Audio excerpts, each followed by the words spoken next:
Welcome, you are listening to Radio Central News. I'm Chandni and now news in detail.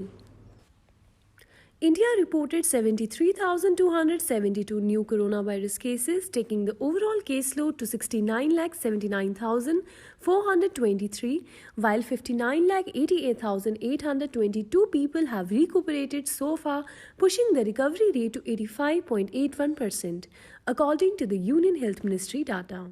The death toll due to the COVID-19 climbed to 1,07,416, with 926 people succumbing to the disease in a span of 24 hours. For the second day in a row, the number of active COVID-19 cases remained below 9 lakh. There are 8,83,185 active cases of coronavirus infection in the country, which make 12.65% of the total caseload. The COVID-19 case fatality rate was recorded at 1.54%.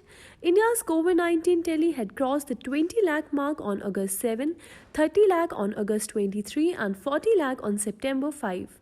It went past 50 lakh on September 16 and crossed 60 lakh on September 28.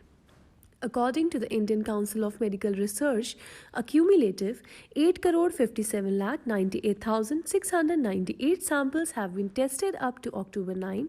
As many as 11,64,018 samples have been tested on Friday. A loan moratorium exceeding 6 months might result in vitiating the overall credit discipline, which will have a debilitating impact on the process of credit creation in the economy, the Reserve Bank of India has told the Supreme Court. In an affidavit filed in the Apex Court in the loan moratorium case, the RBI has said that a long moratorium period could impact credit behavior of borrowers and increase the risk of delinquency post-resumption of scheduled payments. The banking regulator fled the affidavit in pursuance to the Apex Court's October 5 order, asking the Centre and the RBI to place on record the KV Kamath Committee recommendations on debt restructuring because of COVID-19 related stress on the various sectors, as well as the notification and circulars issued so far on loan moratorium.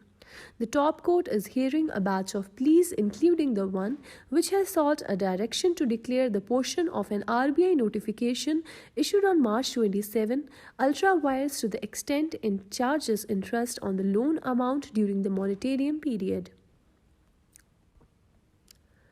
4 militants, including 2 belonging to Jaish-e-Mohammed, were killed by security forces in 2 separate encounters which ensued during cordon and search operation in South Kashmir district of Kulgam and Pulwama on Saturday, a police spokesman said.